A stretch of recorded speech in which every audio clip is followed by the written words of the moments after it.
गुरु जी के चरणों में सादर प्रणाम। गुरु जी, मेरे 2-3 प्रश्न हैं। इस आश्रम में आने के अलावा सबसे बड़ा जो मेरा कारण था इस आश्रम में आने का कि मैं महाराज जी के दर्शन के साथ आपसे थोड़ा जानना चाहता था महाराज जी के बारे में। आप उनके परम शिष्य हैं, आपको सब पता है उनके बारे में। थोड़ा सा महाराज जी के बारे में बताइए कुछ, उनका मतलब जीवन शैली और उनकी। पूज्य महाराज श्री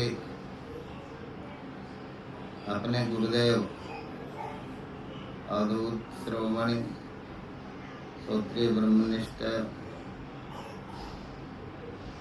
स्वामी अखंडानंद जी महाराज से शिष्यत्व ग्रहण किया उन्होंने और चित्रकूट की धरती में लंबे समय तक रहे।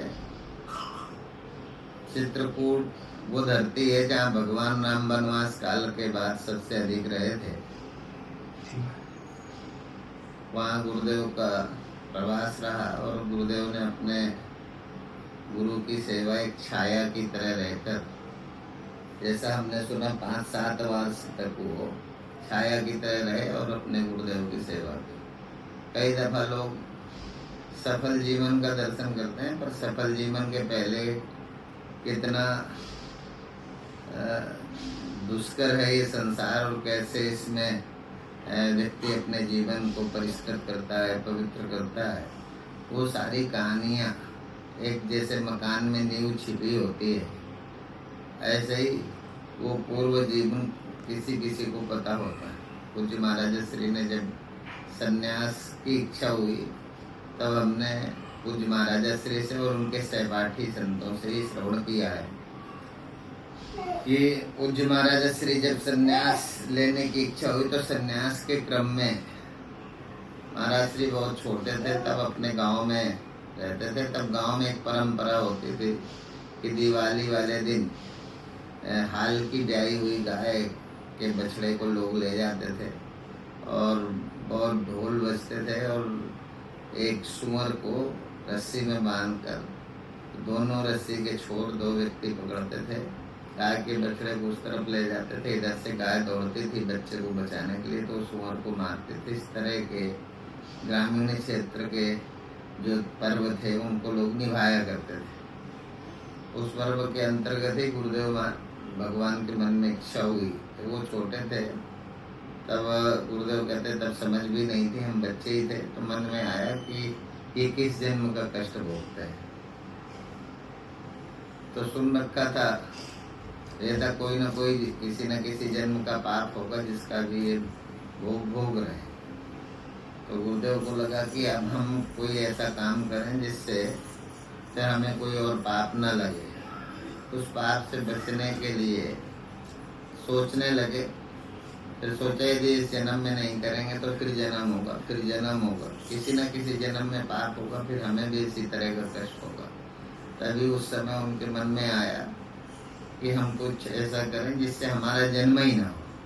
तब वो एक ज्ञान प्राप्त करने की आत्मानुभूति की जिज्ञासा जागृत हुई और उसी जिज्ञासा को लेकर के चित्रकूट की धरती में स्वनाम धन्य उस समय के महापुरुष थे जो मेरे गुरुदेव के गुरुदेव स्वामी अखंडानंद जी महाराज, जिन्हें बुंदेलखंड का आचार्य शंकर भी कहा जाता था।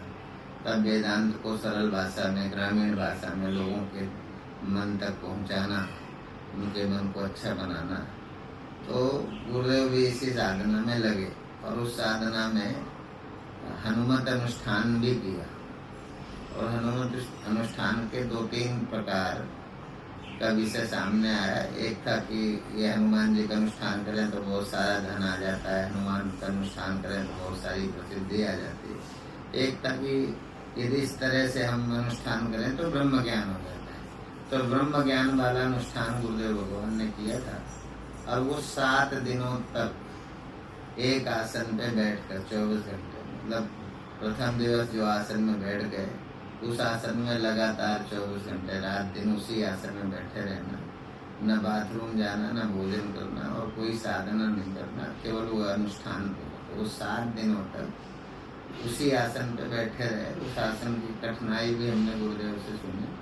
1-2 दिन तो निकल गया, तीसरे दिन लगे कि जैसे प्राण जा रहे हैं, तो वो हिम्मत जुटाए वो अनुष्ठान पूरा हो। तो वो अनुष्ठान की फलश्रुति कहें या गुरुदेव के ऊपर अपने गुरु की कृपा का अनुभव करें।